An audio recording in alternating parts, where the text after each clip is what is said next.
Subscribe to my channel for more videos and press the bell icon for latest updates. बिस्मिल्लाहिर्रहमानिर्रहीम। Dear student, आज हमारा chapter number 15 का lecture number 4 है, जिसमें हम ऑस्मो रेगुलेशन को डिस्कस करेंगे और सेल के सराउंडिंग के अंदर कितने किस्म के इन्वायरमेंट हो सकते हैं ऑस्मोटिक कंडीशन के लिहाज से उसको डिस्कस करेंगे और फिर आखिर में ऑस्मो रेगुलेशन इन प्लांट को डिस्कस करेंगे। तो सबसे पहले ऑस्मो रेगुलेशन है क्या? कोई भी ऑर्गेनिज्म अगर अपने अंदर वाटर और साल्ट की कंसंट्रेशन को मेंटेन कर रहा है, इसको हम ऑस्मो रेगुलेशन कहते हैं। मतलब क्या है कि अगर सपोज मैं कहता हूँ अगर वाटर की कंसंट्रेशन बॉडी में कम है तो वो इन्वायरमेंट से ले लेगा। अगर वाटर की कंसंट्रेशन इन्वायरमेंट में रिक्वायरमेंट से ज़्यादा है तो वो इन्वायरमेंट के अंदर वो रिलीज़ कर देगा।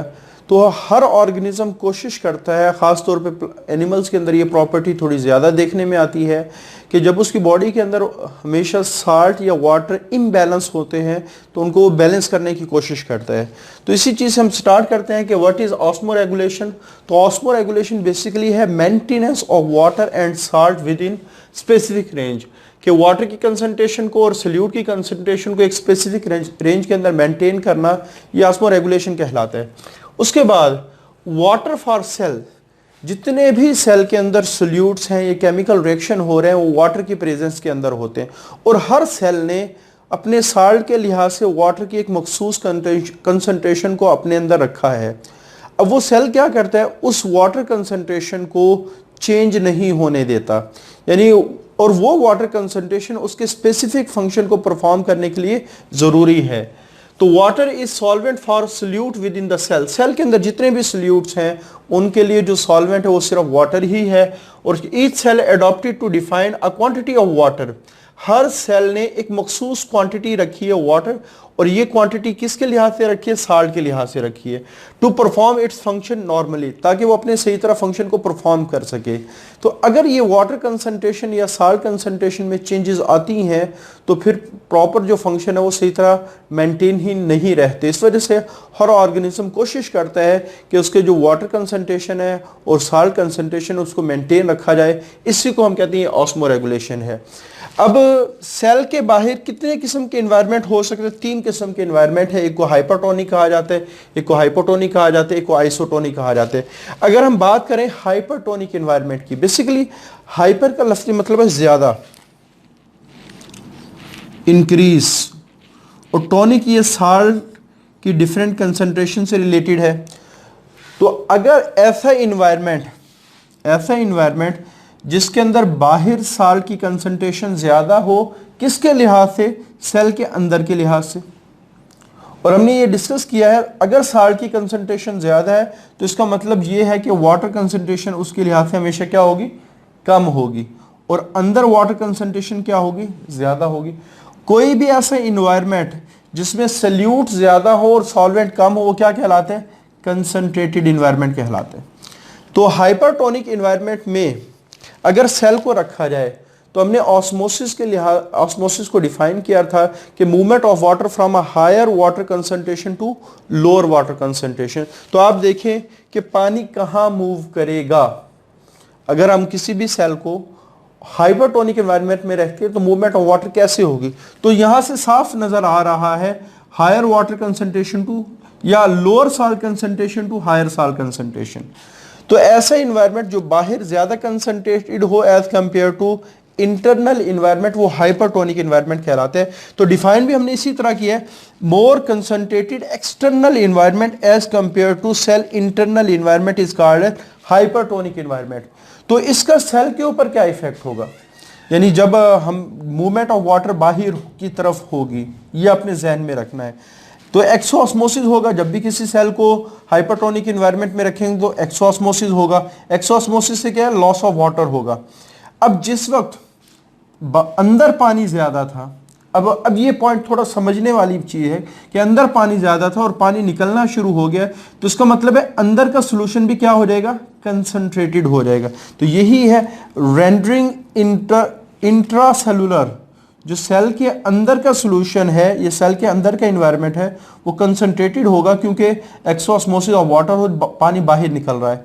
उसके बाद जब पानी बाहर निकल जाएगा, आपको पता है हमने फर्स्ट ईयर में भी बार बार डिस्कस किया था कि सेल में जब पानी जाता है तो सेल को टर्जिड भी रखता है। तो जब पानी निकल जाएगा तो सेल क्या करेगा, श्रिंक कर जाएगा। यानी एक्स्ट्रा पानी निकलने से, जब पानी एक्स्ट्रा निकल जाते तो सेल क्या कर जाते, श्रिंक कर जाते। तो ये 3 इफेक्ट होते हैं जब सेल को हाइपरटोनिक एनवायरनमेंट। पहला इफेक्ट क्या, पानी बाहर जाएगा। दूसरा इफेक्ट क्या, सेल का अंदर का सॉल्यूशन भी कंसंट्रेटेड होना शुरू हो जाएगा। और तीसरा इफेक्ट क्या, श्रिंकेज ऑफ सेल होगी।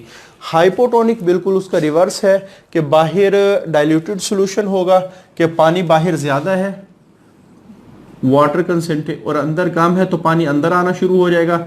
एंडोऑस्मोसिस होगी, जब पानी अंदर आएगा तो अंदर का सॉल्यूशन भी क्या हो जाएगा, डाइल्यूटेड होना शुरू हो जाएगा और सेल क्या कर जाएगा, टर्जिड हो जाएगा। और अगर एनिमल सेल है, क्योंकि एनिमल सेल के बाहर सेल वॉल नहीं होती, इस वजह से मे भी पॉसिबल है जो एनिमल सेल है वो बर्स्ट कर जाए, तो ये हार्म कंडीशन हो सकती है। तो आइसोटोनिक एनवायरनमेंट क्या है, अगर सेम कंडीशन रहे, बाहर जितना पानी अंदर भी उतना हो, बाहर जितने साल्ट है अंदर भी उतने हो, तो कोई मूवमेंट नहीं होती। Same concentration in external solution as compare to internal cellular solution, तो नो मूवमेंट ऑफ वाटर, कोई मूवमेंट नहीं देखने में आती, नो मूवमेंट ऑफ वाटर।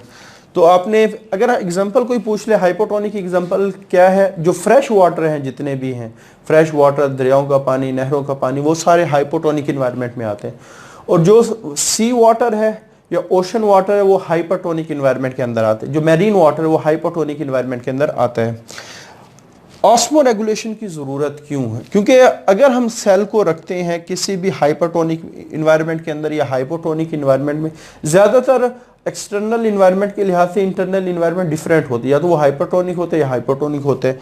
तो या तो सेल श्रिंक कर जाती है या सेल टर्जिड कर जाती है, और दोनों कंडीशन है ये हार्मफुल हैं, सेल के लिए नुकसानदेह होती हैं।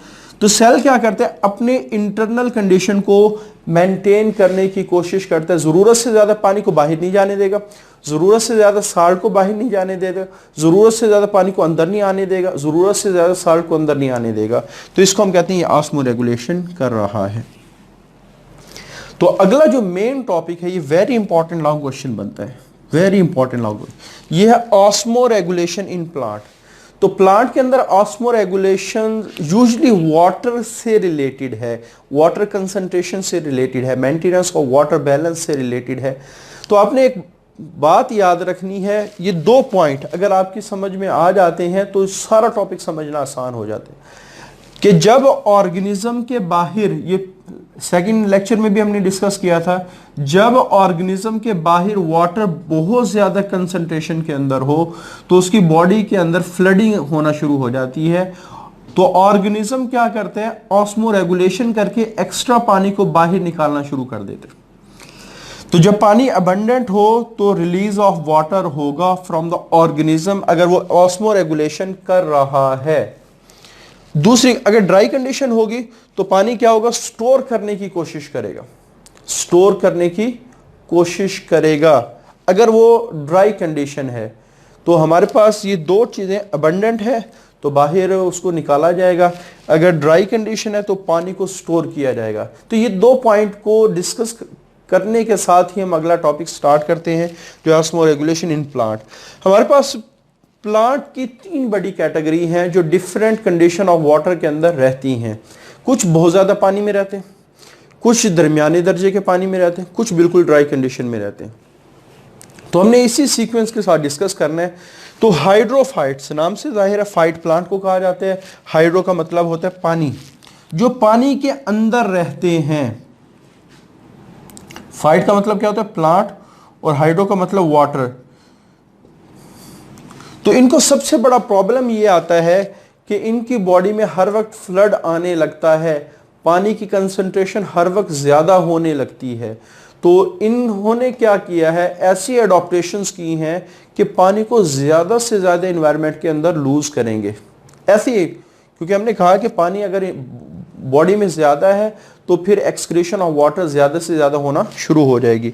तो दे हैव एडॉप्टेशन, इन्होंने ऐसी एडॉप्टेशन की है to remove flooding of its cell, कि उसके सेल में फ्लड ना आए और फ्रेश वाटर। अच्छा, जो हमारे पास हाइड्रोफाइट्स हैं ये फ्रेश वाटर के प्लांट्स को कहा जाता है। जो मैरीन वाटर है उनके प्लांट को हेलोफाइट्स कहा जाता है। तो हेलोफाइट्स डिफरेंट एडॉप्टेशन रखता है, वो आपकी बुक में डिस्कस नहीं किए गए। अच्छा, उसके बाद एडॉप्टेशन क्या है? हमने कहा कि इनके बॉडी के अंदर पानी ज्यादा होने लगेगा तो ये क्या करेंगे, लॉस ऑफ वाटर को ज्यादा करवाएंगे। तो कैसे करवाएंगे? सबसे पहले अपने फर्स्ट ईयर में पढ़ा होगा कि सबसे ज्यादा ट्रांसपायरेशन स्टोमेटा के जरिए से होती है। सबसे ज्यादा ट्रांसपायरेशन किसके जरिए से होती है? स्टोमेटा के। और स्टोमेटा किस में होते हैं? ज्यादातर लीव्स के अंदर होते हैं।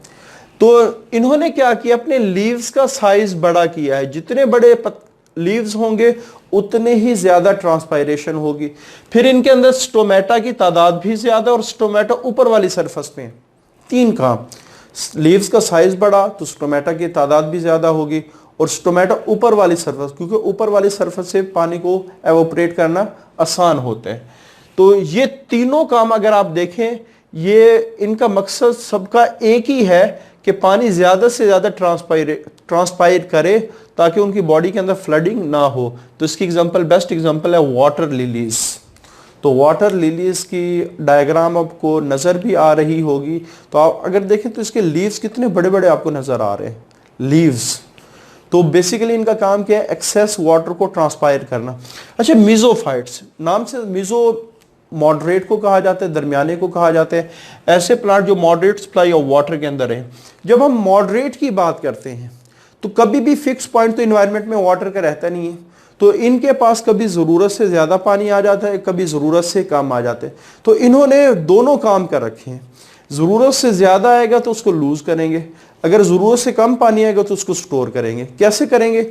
इनके अंदर एडॉप्टेशन है इनसफिशिएंट सप्लाई। अगर पानी ज्यादा है तो वो ओपनिंग ऑफ स्टोमेटा करेंगे।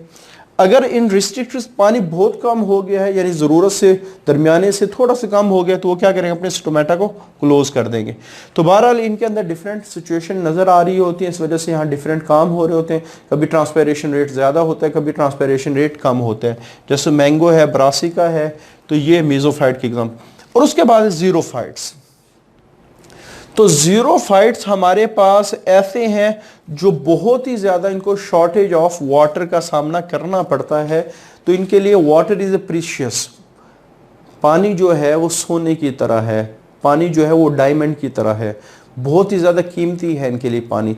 तो ये हर वो काम करेंगे जिसकी वजह से इनका पानी एवोपरेट ना हो।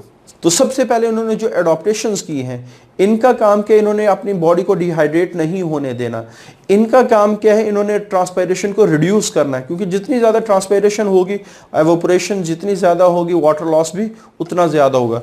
तो इनकी जो एडॉप्टेशंस है, उनकी एडॉप्टेशन का मकसद ये है कि ट्रांसपायरेशन जो पानी को लॉस करवाती है from the surface of plant, उसको कम से कम करना है।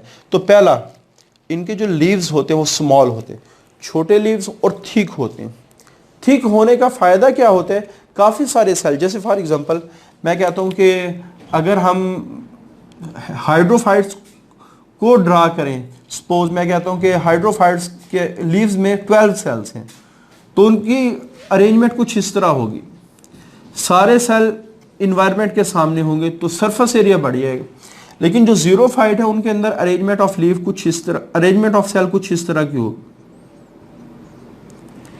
ताकि इन्वायरमेंट के सामने सिर्फ चंद सेल आए और ज्यादातर सेल इन्वायरमेंट से दूर हों।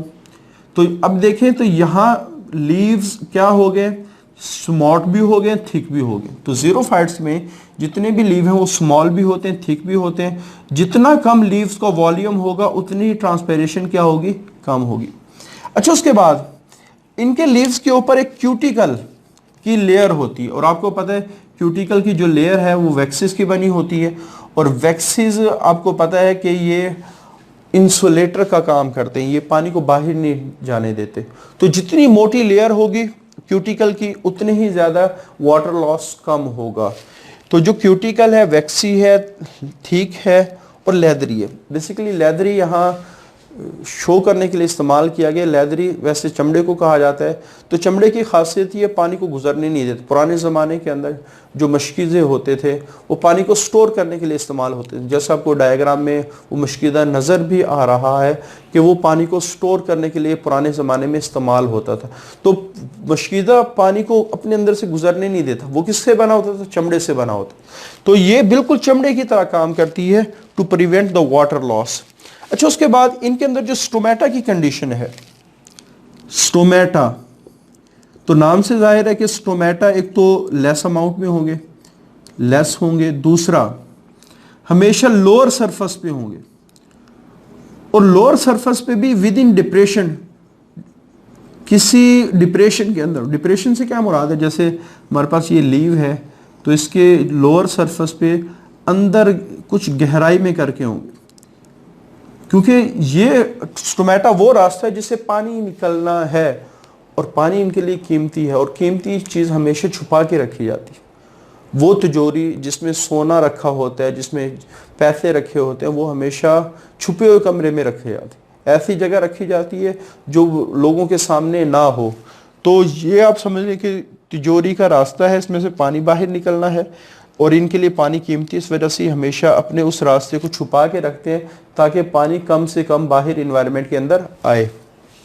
अच्छा, उसके बाद कुछ प्लांट ऐसे हैं जो बहुत ही ज़्यादा ड्राइएस्ट सीज़न में रहते हैं, जैसे कैक्टाई।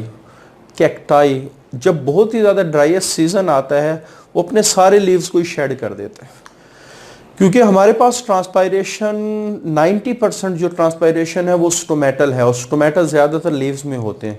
तो लीव्स ही नहीं रहेंगे तो ऑलमोस्ट 90% ट्रांसपायर, 90% का मतलब है ऑलमोस्ट 100% जो ट्रांसपायरेशन वो रुक जाएगी, और जो वाटर लॉस है फ्रॉम द बॉडी वो टोटली क्या हो जाएगा?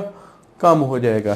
तो कैक्टाई क्या करता है? Shed their leaves to stop transpiration completely, ताकि वो ट्रांसपायरेशन को मुकम्मल तौर पे रोक दे। लेकिन यहाँ एक प्रॉब्लम आता है, लीव्स ट्रांसपायरेशन करते हैं, साथ फोटोसिंथेटिक ऑर्गन भी हैं। तो इनके यूजुअली जो स्टेम है, जैसे आपको डायग्राम में नज़र भी आ रहा है, तो इनके जो आपको स्टेम नज़र आ रहे हैं वो ग्रीन नज़र आ रहे होंगे। तो इनके स्टेम के अंदर क्लोरोप्लास्ट होता है, उस क्लोरोप्लास्ट की मदद से ये अपनी फोटोसिंथेसिस करते हैं। और दूसरा, इनके अंदर ये भी सलाहियत होती है कि जब बारिश वगैरह हो जाए सपोज, तो ये अपने स्टेम के अंदर पानी को भी स्टोर कर ले। वो प्लांट जो अपने स्टेम के अंदर पानी को स्टोर करते हैं उनको सैकुलेंट प्लांट कहा जाता है। सैकुलेंट प्लांट, तो कैक्टाई एक सैकुलेंट प्लांट है। तो इसके ये 3 कैरेक्टर आपने जहन में रखने हैं। अक्सर कैक्टाई के अंदर ऑस्मो रेगुलेशन कैसे होती है, ये अलग से शॉर्ट क्वेश्चन आ जाता है कि ये अपने पत्तों को उतार देते हैं, shed their leaves to stop transpiration completely.